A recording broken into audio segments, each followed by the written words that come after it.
ಕೆಲವೊಬ್ಬರೊಬ್ರು ನೋಡ್ಬೇಕು ಈ ದೇವ್ರುಗಳನ್ನ ಬದ್ಲಿ ಮಾಡ್ತಾರೆ ಇವರು. ರೇವಣ ಸಿದ್ಧನ ಬಲ್ಲಿ ಚಲೋತ್ನಾಗ ಸುಖ ಸಿಗ್ತತೋ, ಎಲ್ಲಮ್ಮನ ಗುಡ್ಡಕ್ಕೆ ಹೋದ್ರು ಸುಖ ಸಿಗ್ತೈತೆ. ಎಲ್ಲಮ್ಮನ ಗುಡ್ಡಕ್ಕೆ ಒಂದ್ ದಿವಸನೇ ನಡ್ಕೊಳ್ಳೋದು, ಅಲ್ಲಿ ಚಲೋ ಆಗ್ಲಿಕ್ಕಂದ್ರೆ ದತ್ತರಿಗೆ ಭಾಗ ಹೋಗೋದು.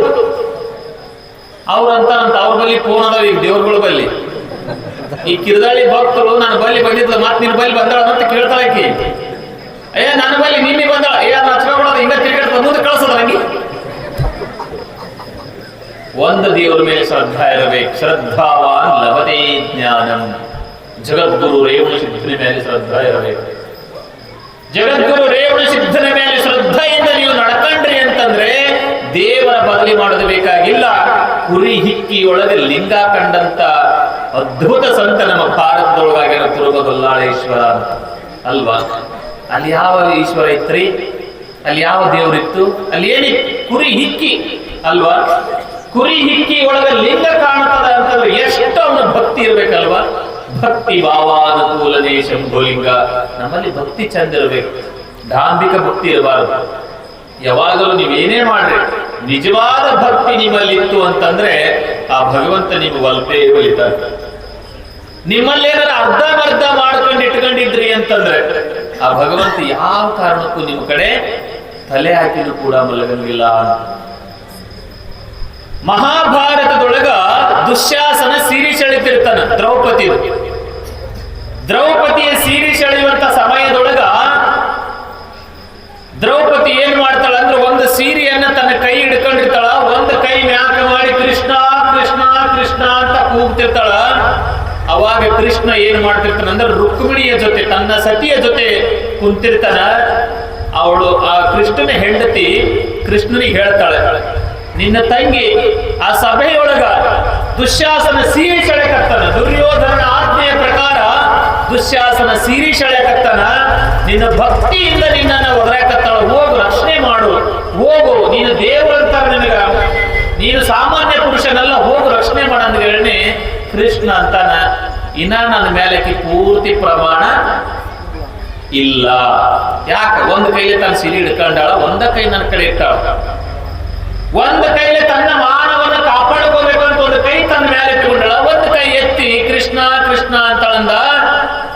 ಯಾವಾಗ ಎರಡೂ ಕೈ ನನ್ನ ಕಡೆ ಬಿಟ್ಟು ಕೃಷ್ಣ ಅಂತಾಳ, ನಾನು ಅವಾಗ ಹುಡ್ತೀನಿ ಅಂತ ನಾನು ಹೇಳೋದು ಅರ್ಥಕತ್ತಲ್ವ ತಾಯಿ?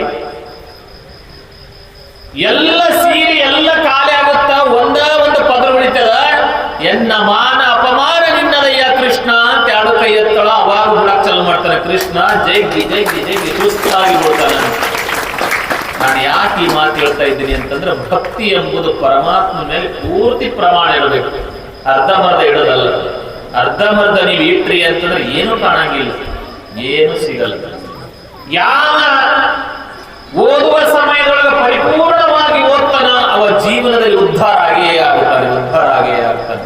ಓದುವ ಟೈಮ್ದಾಗ ಅರ್ಧಮರ್ಧ ಓದುದು, ನನಗೆ ಯಾಕೆ ಬೇಕು ಬಿಡು ಅನ್ನೋದು, ಬರೇ ಟಿವಿ ನೋಡೋದು, ಬರೇ ಫೋನ್ ನೋಡೋದು, ಬರೇ ರೀಲ್ಸ್ ನೋಡೋದು. ಈ ಫೋನ್ ಅದಾವಲ್ಲ, ಇವು ಡೇಂಜರ್. ಇವು ಫೋನ್ಗಳು, ಈ ಫೋನ್ಗಳೊಳಗ ಒಂದು ನೇಮದ ಫೋನು ಎಟ್ಟರ ಸದಸ್ಯರು ನೀವು ನಿಮ್ಗೆ ಬೇಸರ ಆಗಂಗಿಲ್ಲ.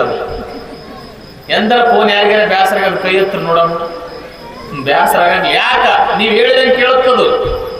ಆ ಫೋನ್ಯಾಗ ನೀವೇನು ಸರ್ಚ್ ಮಾಡ್ತೀರ ಅದು ಬರ್ತದ, ಹಂಗಾಗಿ ನೀವು ಬೇಸರ ಆಗಂಗಿಲ್ಲ.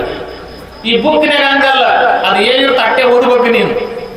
ನೀ ತಿಳ್ಕೊಂಡಂಗೆ ಬರಂಗಿಲ್ಲ, ಅದು ಇದ್ದದ ಅಟ್ಟೆ ಇರೋದು. ಹಾಗಾಗಿ ಯಾರು ಪುಸ್ತಕವನ್ನ ಓದುತ್ತೀರಿ ನೀವು ಜಗತ್ತಿನೊಳಗೆ ಉದ್ಧಾರ ಆಗ್ತೀರಿ. ರೀಲ್ಸ್ ನೋಡ್ಕೊಂತ ಯಾರು ಸಮಯ ಹಾಳು ಮಾಡ್ತೀರಿ ನಿಮ್ಮ ಜೀವನ ವ್ಯರ್ಥ ಮಾಡ್ಕೋತೀರಿ ಹಾಗೆ ಅನ್ನುವಂಥ. ಹಾಗಾಗಿ ನಮ್ಮ ಬದುಕು ಸುಂದರವಾಗಿರಬೇಕಾಗಿತ್ತು ಅಂದ್ರೆ ಭಗವಂತನ ಧ್ಯಾನವನ್ನ ಪ್ರತಿನಿತ್ಯ ನಾವು ಮನೆಯಲ್ಲಿ ಮಾಡಬೇಕು. ಪ್ರತಿನಿತ್ಯ ಒಂದು ಸಲ ಅಲ್ಲಿ ನಿಮ್ಮ ಮನೆ ದೇವರು ಅಂತ ಇರ್ತಾವಲ್ಲ, ನಿಮ್ಮ ಯಾವುದೇ ದೇವರಿರಲಿ ನಿಮ್ಮ ಮನೆ ದೇವರುಗಳನ್ನು ನೆನೆಸಬೇಕು, ದೇವರನ್ನು ನೆನೆಸಬೇಕು. ಶಿವನಾಮ ನುಡಿಯದ ಬಾಯಿ ಬಚ್ಚಲ ರೊಜ್ಜಿನಂತೆ, ಹರನಾಮವನ್ನು ನುಡಿಯದ ಬಾಯಿ. ಯಾರು ಶಿವನಾಮವನ್ನು ನುಡಿಯುವುದಿಲ್ಲ ಅವ್ರ ಬಾಯಿ ಬಚ್ಚಲ ರೊಜ್ಜಿದ್ದಂಗ ಅಂತ ಹೇಳ್ತಾರೆ. ಹಾಗಾಗಿ ನಾವು ಪ್ರತಿನಿತ್ಯ ಶಿವಾಯ ನಮ, ಭಗವಂತ, ರೇವಣ ಸಿದ್ಧ, ವೀರದೇವ, ನಿಮ್ಮ ಮನೆ ದೇವರುಗಳನ್ನು ನೆನೆಸಬೇಕು. ದೇವರನ್ನ ನೆನೆಸಲಾರದೆ ನಾವೆಲ್ಲರೂ ಎಲ್ಲಿಂದ ಬಂದೇವ? ನಿಮ್ಗೆ ಹೇಳಿದ್ದೀನ? ಎಲ್ಲಿಂದ ಬಂದೇವ ನೀವು? ಶಾಣೆ ಮತ್ತೆ ಇಲ್ಲಿ ಹೋಗೋ ನಾಳೆ ಮತ್ತ ಅವ್ನ ಬಲ್ಬೇಕಿರಂದ್ರೆ ಅವ್ನು ನೆನೆಸ್ಬೇಕಿಲ್ಲ. ನೀವೇನಾದ್ರು ನೆನೆಸಲಾದ್ರೆ ಇಲ್ಲೇ ಕೂತ್ರೆ ಇದು ನಮ್ಮ ಕಂಪ್ನಿಯಲ್ಲಿ ಸರಿ ಅಂತ ನಾವು ಹೌದಲ್ಲ. ಅದಕ್ಕೆ ಭಗವಂತನಿಂದ ಬಂದವರು ನಾವು ಭಗವಂತನ ಬಳಿ ಹೋಗಬೇಕು. ನಾವು ಸಣ್ಣವರಿದ್ದಾಗ ಒಂದು ಪದ್ಯ ಇತ್ತು, ಸಾಗರದ ನೀರು ಕಾದು ಹಾವೆಯಾಗಿ ಮೇಲೆ ತಂಪಾಗಿ ಚಲಿಸುವುದು ಮೋಡವಾಗಿ, ಭಾರತಕ್ಕೆ ಮೂಡುವುದು ಮಳೆಯಾಗಿ ಮತ್ತೆ ಸೇರುವುದು ಸಾಗರಕ್ಕೆ ನದಿಯಾಗಿ ಅಂತ.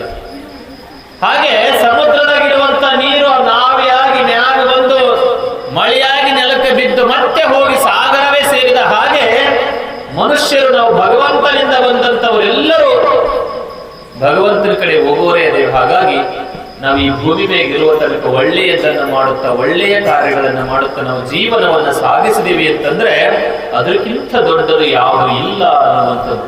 ಅದನ್ನ ಮಾಡಿದವರು ಜಗದ್ಗುರು ರೇವಣಸಿದ್ಧರು. ಚರಿತ್ರೆಯಲ್ಲಿ ನೋಡಿರಬೇಕು ನೀವು. ಸಾಮಾನ್ಯನಲ್ಲ ಜಗದ್ಗುರು ರೇವಣಸಿದ್ಧರು. ಬಹುತೇಕವಾಗಿ ಈಗಿನ ಕಾಲದೊಳಗೆಲ್ಲ ಟೆಕ್ನಾಲಜಿ ಬಂದವು, ಬಹಳಷ್ಟು ಏನು ವಿಜ್ಞಾನ ಮುಂದುವರೆದದ.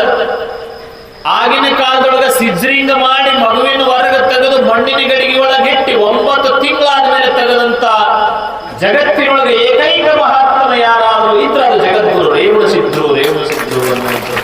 ಅವನೇ ರುದ್ರಮುನಿ ಬಳಿಯ ಅಂತ ಆಗ್ತಾನೆ. ದೊಡ್ಡ ಇತಿಹಾಸ ಇದೆ ರೇವಣಸಿದ್ಧರು. ಬಹುತೇಕ ನಮ್ಮ ಮಾಳಿಂಗರಾಯ ದೇವರು ಹೇಳಿರ್ತಾರೆ ನಿಮಗೆಲ್ಲ ಅಂತ ಅನ್ಕೊಂಡಿದ್ದೀನಿ. ರೇವಣಸಿದ್ಧರ ಸಾಮಾನ್ಯ ಪುರುಷನಲ್ಲ. ಜೀವನ ಉದ್ದಕ್ಕೂ ಸದಾವಕಾಲ ಸಮಾಜ ಸೇವೆ ಅಂತ ಬದುಕಿದಾತ.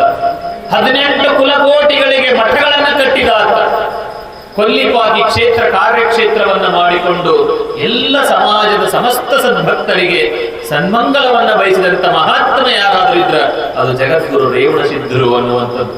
ಅಂತ ಮಹಾತ್ಮನ ಗುಡಿ ನಿಮ್ಮ ಊರೊಳಗಾಗ್ಯದ.